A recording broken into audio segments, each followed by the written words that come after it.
ये chief minister के इस स्टेटमेंट के पीछे कोई इंटेलिजेंस इनपुट है या फिर ये पॉलिटिकल इनपुट है या फिर एक रस्मी तौर पर अपोजिशन पर लगाया गया आरोप कि जाति, क्षेत्र और भाषा के आधार पर विभाजनकारी शक्तियां जो जयचंद और मीर जाफर टाइप हैं ये तोड़ना चाहते हैं।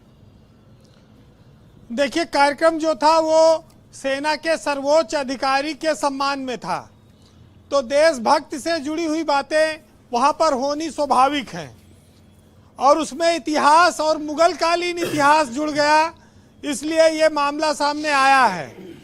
ये बात जग जाहिर है कि जयचंद और मीर जाफर को भारत में गद्दारों के रूप में सर्वोपरि माना गया है, ऐसा इतिहासकारों ने, बहुत सारे लोगों ने लिखा है।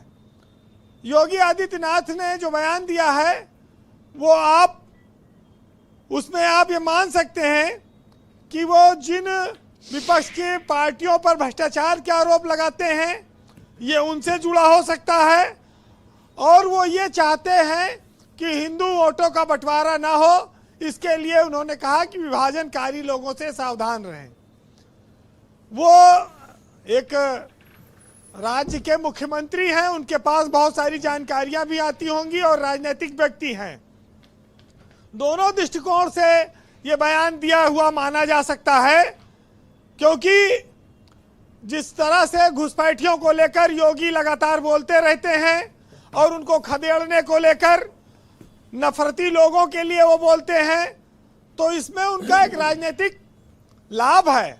और वो SIR के मामले में भी उनके पास एजेंडा है कि वो जितना इस पर काम करेंगे उतना हिंदू वोट एकजुट होगा। तो ये सारा मामला हिंदुओं की एकजुटता को लेकर देखा जा सकता है, इसमें मुसलमान कहीं शामिल नहीं है, ये बात सही है।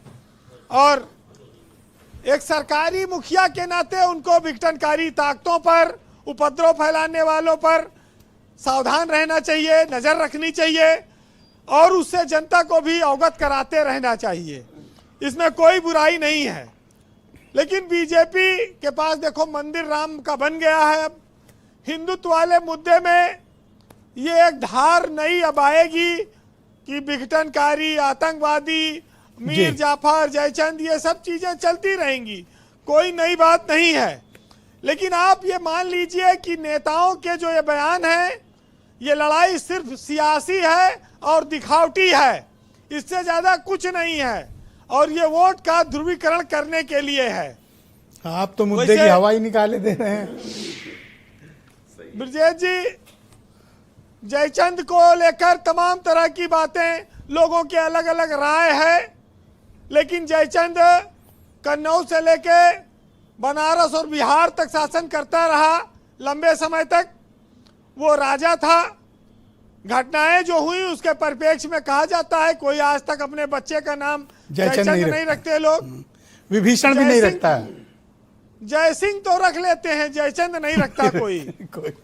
नहीं, मुसलमान मीर जाफर भी नहीं लिखते कि लिखते हैं? हाँ, नहीं, मीर जाफर भी कोई नहीं लिखता, क्योंकि जो पलासी की लड़ाई में धोखा दिया मीर जाफर ने नवाब सिराजुद्दौला के साथ, उसकी वजह से भी वो इस देश के गद्दारों में सर्वोपरि माने गए हैं।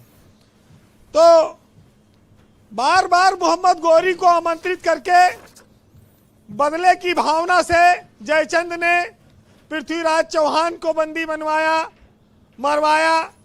उसको लेकर इतिहासकारों में नाराजगी थी और इसीलिए उनको जयचंद को देशद्रोही और गद्दार कहलाया गया। लेकिन अब अलग अलग तरह से लोग उसका अर्थ निकालते हैं। बीजेपी जानती है कि उत्तर प्रदेश के चुनाव में उसकी लड़ाई सीधे सीधे समाजवादी पार्टी से है, तो जब वो बोलती है इस बात को तो वो विदेशों में निवेश की बात भी करती है। वो कहती है कि उत्तर प्रदेश को दरिद्र बनाकर, कंगाल बनाकर लोग बाहर पैसा ले जाकर लगा दे रहे हैं जी। ये भी वो बोली गई है बात। तो राजनीतिक रूप से ये पूरा मामला है, आप उसको उसी रूप में देख सकते हैं। लेकिन इतिहासकारों ने बहुत सारी बातें लिखी हैं।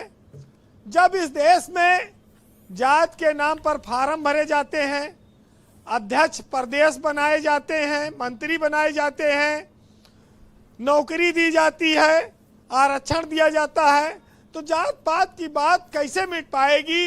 ये हमेशा रहेगी, ये कभी नहीं बदलेगी, ये इसको कोई मिटा नहीं पाएगा। गली मोहल्ले की शादी ब्याह भी आज तक जाते तो देख के हो रही है, कोई अपने मन से कर ले वो अलग बात है, लेकिन जब कहते हैं कि अरेंज मैरिज हुई तो फिर भाई वो जात पात देखकर ही होती है।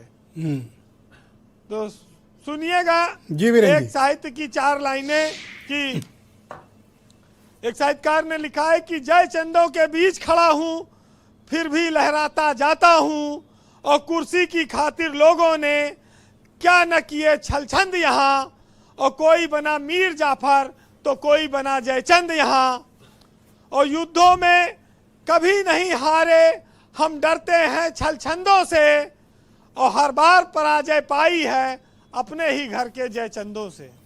देखिए वीरेंद्र जी ने भी जयचंद्र का जिक्र कर दिया। बहुत शुक्रिया आपका, बहुत धन्यवाद ग्राउंड जीरो से अपना फीडबैक, ओपिनियन और ऑब्जर्वेशन के लिए। लेकिन कि जयचंद्र के बचाव के लिए एक एनजीओ भी है जो जयचंद्र को भला बुरा कहने पर लोगों को प्रतिकार भी करती है। बहनों भाइयों, इस